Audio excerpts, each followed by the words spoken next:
Hey guys, on the healing bench, well, no actually, on my mom's arts and crafts bench, which I really hope not to get dirty because she would get absolutely mad at me, we have this Philips N1501 that I just picked up yesterday.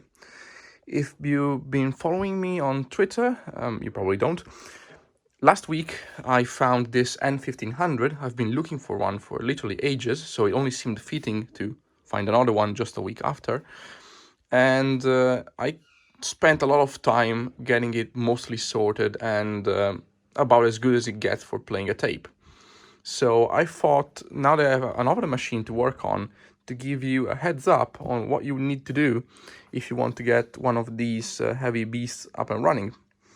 So first of all, we just remove the cover. It's 4 screws and they're actually captive. So there are like little levers that pinch on these parts here. So you don't need to remove these screws here entirely, you just need to loosen them. And then you need to remove a few screws inside here where the tape cassette is.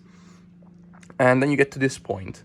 So if you want to get a machine to fix up and repair, I would recommend getting one without a power cord and that hasn't been tested.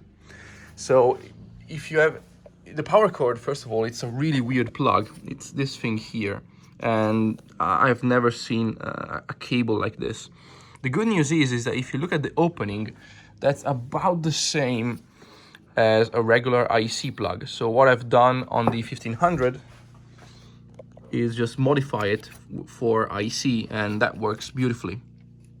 What you can actually do afterwards is also attach the ground. I haven't done it on the N1500, but I see there are ground wires all over, so I think that this chassis can actually be grounded without problems. You don't want a machine that somebody tried to turn it on, because the loading mechanism is very, very finicky, and most of the time it will either be broken on the bottom part or the top part, or more likely both. But in the very unlikely part that only the top gear, this one here, is broken, then the loading system will just keep spinning. So this gear will turn continuously and completely destroy the springs and strings that turn the loading system. The loading system is, as you can see, it's round. It's fairly unusual. So the tape goes in, gets picked up by this. It turns. You see the thing turning, and now it's loaded. There's also this lever here, and this lever here controls some of the interlocks, which you see right there, that enable or disable some of the functions. So basically this bottom part here with the springs and strings is what turns the loading mechanism, while this top gear controls the switches that tells the mechanism in which state it's in. It's either loaded or unloaded. There's also another lever here, which I think enables the tuner when it's loaded or something like this. This is not particularly important, but it's controlled by a gear that's right down there. So what I've done on the N1500, this gear was split, and it seems like it's the same on this unit here also. So I 3D printed some replacements, which turned out to be absolutely perfect. These are resin printed. I actually wasn't the one who printed them, that's why they look so good. And I would file a little slot on the top of this piece here, and then I would slide in the new gear. As for the bottom one, there is a screw that is pinching this little part here onto the hub. I drilled a small hole inside this metal piece, and then I drove the screw in, so this would lock this thing in and prevent it from slipping, which is what it's doing right now because the motor is stuck. So that's for the top side, and that's for the loading mechanism. It's definitely not an easy part, but really the most time consuming and hardest is the belts. I mean, changing the belts is not that hard. The real problem is cleaning all the gunk, because the belt just turned into goo and they are just a nightmare to clean. So there are 3 belts. The least important one is this one here for the tape counter. Just a regular cassette tape belt will do. Then there are two which are much more important. There's a flat belt that goes from here to underneath this disc, which is used for driving the head drum. This is about 180 millimeters in folded length. That's what I've seen to be working the best. And 4 millimeters in width. The next one, it's the one that drives the capstan, which is from here to here. And I'm actually not sure about the measurement for this one, because the one that I'm using on the N1500, which is the biggest one, the largest one I have, seems to be too tight, and therefore it's making the tape run too slow. It is servo controlled. These discs are actually eddy current brakes with solenoids that are used as brakes, but it seems like the servo mechanism it's working in a very limited range.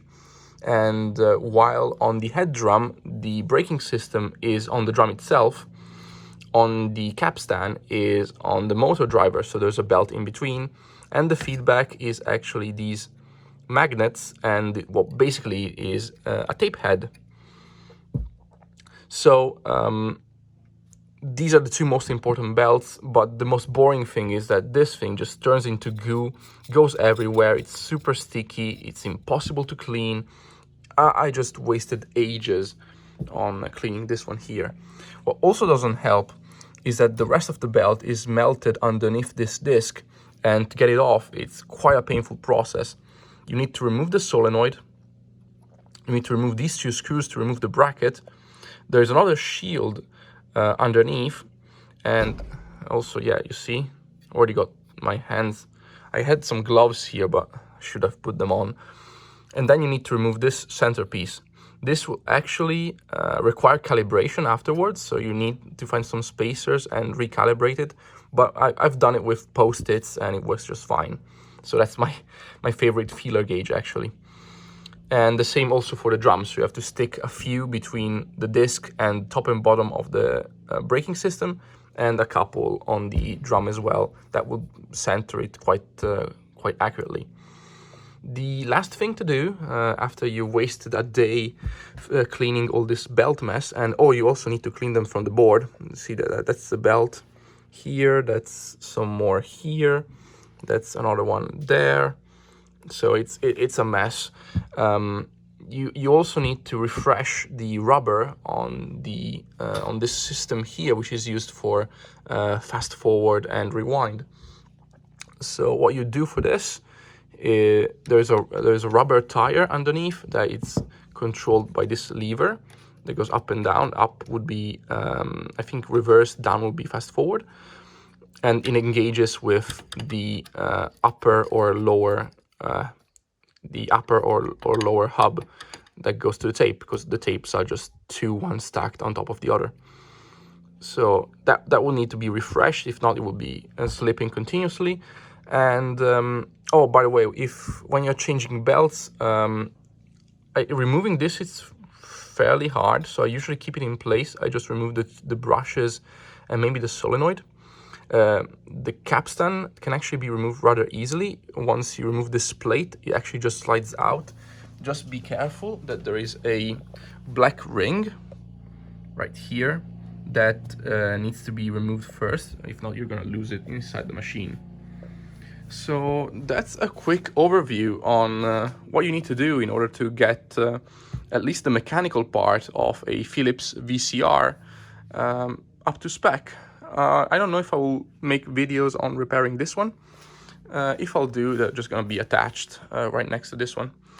So thanks again for watching, and have fun.